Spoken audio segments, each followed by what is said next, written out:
and before that I lived close by in Mount Airy. I've been with the Associated Artists since 2024. Being a member of Associate Artists has been really great for me. I've been able to be in multiple exhibits. Currently I'm at North Trade Street. I'm also at Kilpatrick, Townsend, and Stockton, and I currently have a couple of works in the Elberson Fine Arts at Salem College. So my work is inspired by my life. It's inspired by emotions and all the things that I go through. I'm heavily inspired by folk art and expressionism. So a lot of my works show that. I like to kind of tell a story. Some things are more aesthetic, but even the aesthetic ones give you kind of a glimpse into either my life, maybe memories or time periods that I'm fond of. So I like to describe my art as contemporary symbolic expressionism is the best way that I would know how to describe it. It's very narrative and gives people a glimpse of the different parts of my life. In the beginning, I more so showed darker emotions because I did go through some pretty heavy things as a teenager and young adult. But more recently, my children and my husband have influenced me to dive deeper into my spirituality and divine feminine energy, and a lot of my work showcases that journey through motherhood and womanhood. Thinking back, I've been working on art my entire life. I can't really pick a certain age. Just as a young kid, even, I was inspired by my mom. She was always been very artistic, and it's always been what I gravitated towards. So, especially in high school, I would say, is when I really started trying to focus on what kind of career can I have in the arts and trying to get commission work. But I've always gravitated towards painting, mainly in acrylics, but I also work in colored pencils, pen and ink. I do a little bit of photography as well. That's something that I've been more so interested in lately, and trying to find my own style with that as well, which is very similar to how I paint. I like to tell stories, lifestyle and documentary type photography. But yeah, those are my main mediums that I like to work in. So I start off with my pieces through what emotion I'm feeling at the time, or if it is a commission work, you know, what the subject matter needs to be. But no matter what I'm doing, I always start off with a background that is expressive in itself. So some of my paintings that are more abstract and don't have actual, you know, subject matter added to it, it's actually some backgrounds that I started and I loved it how it was. I didn't want to add anything on top. So just very expressive movements. I'll pick a color that goes with what I want the image to look like in the end, or what my color scheme is, and I'll just start adding a whole abstract painting to the background first as my first layer. And then I usually have a general idea of what I want to create, but sometimes throughout the process it'll kind of change. I just kind of let the painting talk to me and take me where it goes. So I end up somewhere similar, but maybe not exactly where I thought I was going to be in the first place. While I'm creating, I do have an idea in mind of what I want people to feel.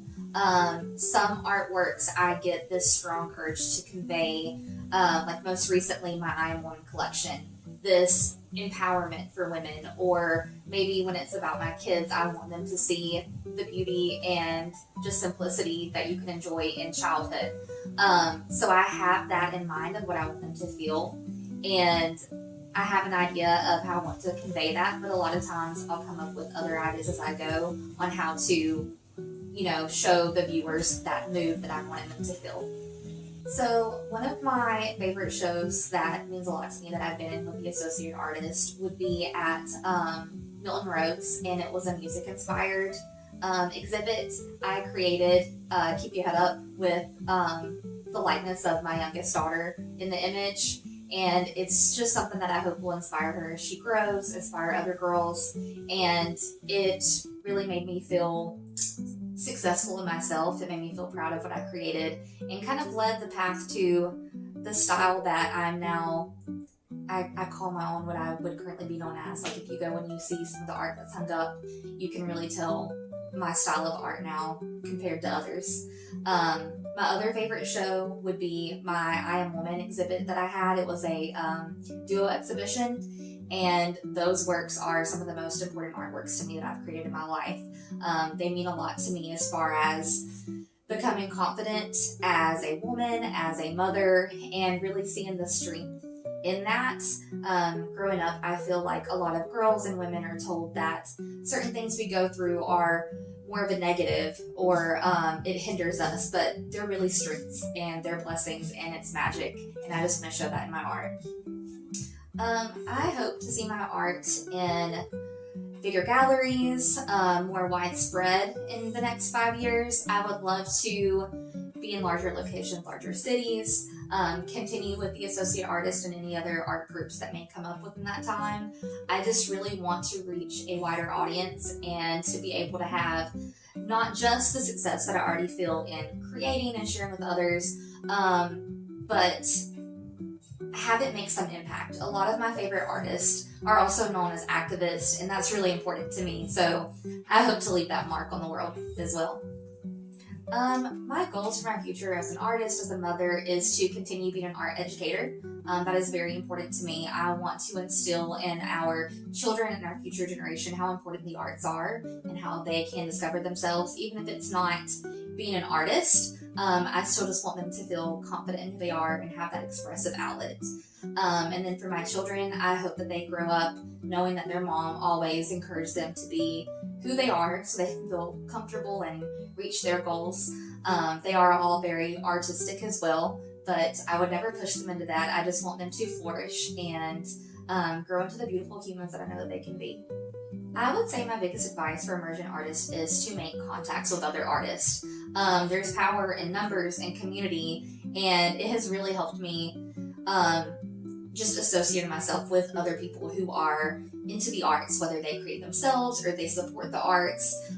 It's just a really good feeling that's kind of hard to describe, but when you're around those people, it will help you grow. So I would say get out there, don't be afraid, post things, especially now, posting something I need to do better about myself, but it's so helpful, just building that community, and also finding a very strong support system at home. My husband is a very big supporter. He's really pushed me. My kids, they encourage me, they go with me to all the shows. So having that support and community, I say, would be number one to help you grow as an artist.